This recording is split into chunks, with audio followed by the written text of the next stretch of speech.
Hello students, a very good morning. I hope that you're all fine and safe. So standard 6 social science. So in the previous video we have started history unit 3 from chiefdom to empires. So in this we have seen the rise of kingdoms, okay, and about some kings like Ashoka, Mauryan Empire, all these things we have seen in this lesson. So now we are going to start with the next part of video, that is the Mauryan administration. So in the previous video we have stopped with the edicts of Ashoka. Okay, now we will be moving to Mauryan administration. Page number 131, Mauryan administration. Centralized administration, king. So who is the king? The person who rules the country. The king was the supreme and sovereign authority of the Mauryan empire. So he was the supreme person. Okay. Council of ministers known as Mantri Parshad assisted the king. Assembly of ministers included a Purohit, a Senapati, a Mahamatri, and the Yuvaraja. So these people will be forming a assembly, okay, under the control of the king, okay, where they used to discuss about the country's development.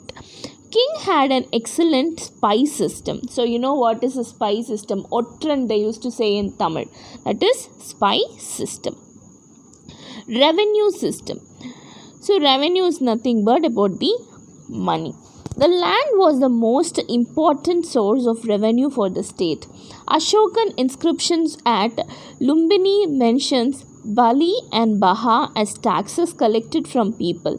The land tax Baha collected was 1/6 of the total produce. So revenue, how they were collecting the money from people in the name of taxes. Okay, so the land was the most important source for fetching revenue system.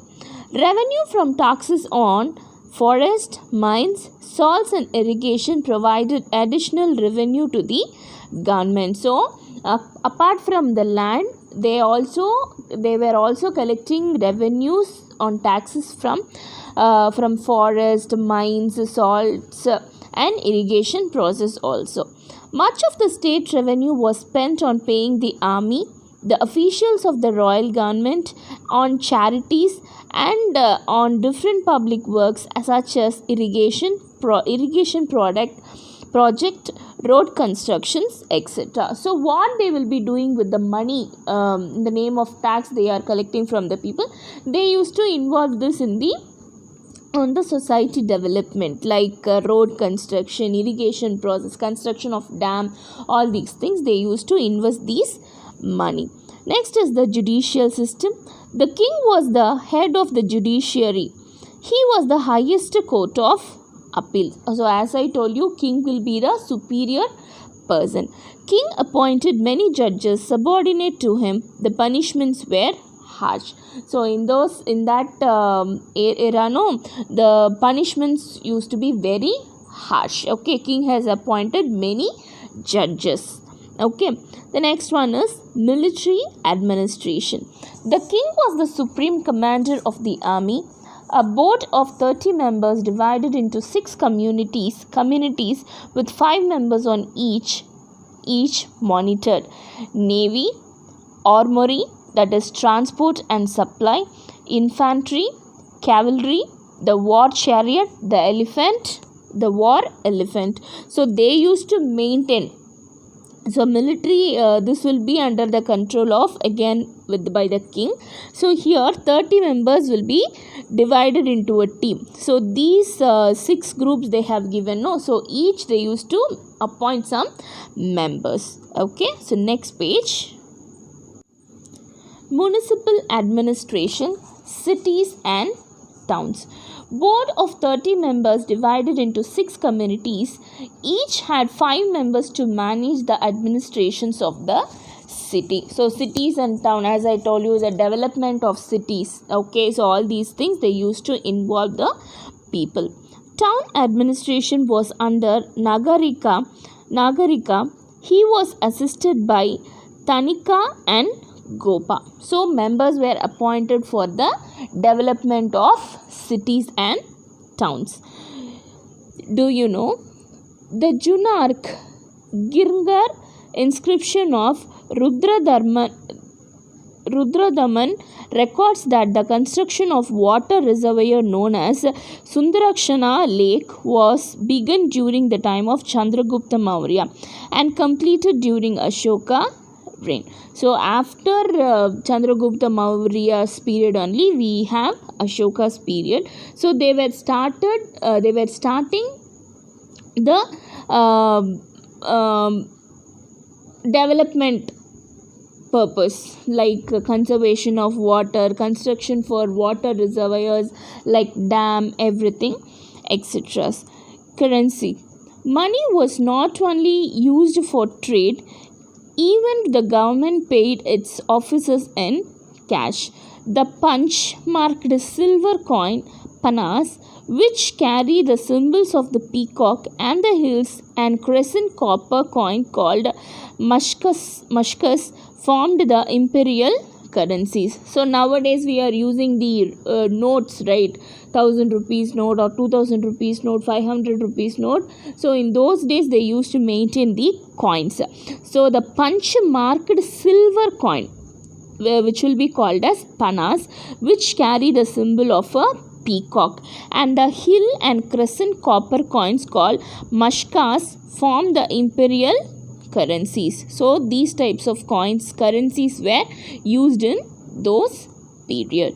Trade and urbanization. So you know what is a trade? Business. Urbanization, movement of people from small village to town for the development purposes. Trade flourished particularly with Greece, Malaya, Ceylon and Burma. The Arthashastra refers to the regions producing specialized textiles. Kasi, that is Benares, Vanga, Bengal, Kamarupa, Assam and Madurai in Tamil Nadu. So, flourished is nothing but it was excelled. Okay, so they were developing in trade culture also. They were yielding more money from these. Main exports and main imports. Exports is nothing but sending goods from our country to other country. Import is getting goods from other country to our country. Spices, pearls, diamond, cotton textiles, ivory works, conch shells were exported. So these things were exported. Spices, you all know what is spices. Pearls, muttu, then diamonds, then cotton textiles, then ivory work and the conch shells, all these works they used to export. Importing is nothing but they are getting goods like horses, gold, glasswares, linens, all these things were the main imports. Okay, see these coins here. Can you see the coins? See, these were the coins which were used in Mauryan period. Mauryan art and architecture. Mauryan art can be divided into two. The first one is indigenous art. The second one is royal art. Statues of Yakashas and Yakashis. This will be coming under indigenous. Royal art. Palaces and public buildings, monolithic pillars, rock cut architecture and stupas. So these comes under the royal art. Indigenous is nothing but statues of Yakash people who were in those period. And royal arts, palaces, public building, monolithic pillars, rock culture, cut architecture. Then all these things will be coming under royal art. Who are Yakashas and Yakashis? Yakashis were deities connected with water, fertility, tree, the forest, wilderness. Yakashis were their female counterpart. So as I told you, the previous people who were in the like ancestors, they used to believe in forming the a future society of people. See, statues of Yakasha and Yakashi, as I told you, for ancestor people. Just see the statues of them. Yakasha is a male version and Yakashi is a female version. We'll go to the next page. Stupas. Sanchi near Bhopal, that is in Madhya Pradesh. A stupa is a semi-spherical dome-like structure constructed on brick or stone. The Buddha's relics were placed in the center of the dome. Just see, this is called as stupas. Okay, it will be in a semi-spherical dome-like structure. It will be in a semicircle. You know what is a semicircle? Okay, it will be a half circle which will be constructed with bricks or big stones. Okay, so they used to have the Buddha relics. The thing which related with the Buddhism. So all these things will be placed in the center. Monolithic pillar, which is in Sarnath. The crowning element in this pillar is Dharma Chakra. So you know what is this one? Ashok, they used to say, no, this which we have already seen in Ashoka's capital, Ashoka's emblem, they used to say, no. See this one. So this will be called as the monolithic pillar, which is in Sarnath. So this is the crowning element in this pillar is called Dharma Chakra. Can you see this chakra here? So this is like a pillar. Beginning of rock cut architecture, rock cut caves of Barbar and Nagarjuna hills. See the next one. Lomas Rishi cave, which is in Barbar. There are several caves to the north of Bodh Gaya. 3 caves in Barbara Hills have dedicative inscription of Ashoka, and 3 in Nagarjuna Hills have inscriptions of Dashratha Maurya, grandson of Ashoka. So the name of Dashratha Maurya, who is a grandson of Ashoka. So they used to have this inscriptions in these types of places. Reasons for the decline of Mauryan Empire. So now we are ending with the Mauryan Empire. What were the reasons for the decline? Ashoka's successors were very weak. So their successors were very weak. Continuous revolt in different parts of the empire. So continuously there were some defeats in the different parts of the empire. Invasion by Bactrian Greek weakened the empire. So invasions of new people from Greek land, that also weakened the empire. Last Maurya ruler Brihadraratha was killed by his commander Pushyamitra Sunga, who established Sunga dynasty. So the last Maurya, okay, he was defeated by his own commander. And ancient name, its modern name, Rajagriha, Rajgir, Pataliputra, Patna, Kalinga, Odisha. So these are the names which were there in the ancient type, but nowadays we are using these names, Rajgir, Patna and Odisha. Now we'll be moving to the next page. Elsewhere in the world. The Great Wall of China. It is an ancient series of fortification. During 3rd century BC, Emperor Qin Shi Huang linked these walls on northern border to protect his empire. Just see the construction, how it is, no? Temples of Zeus at Olympia. An ancient temple in Olympia, which is in Greece, dedicated to the god Zeus, constructed during 5th century BC.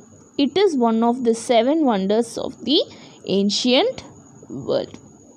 Just see the constructions and how it looks.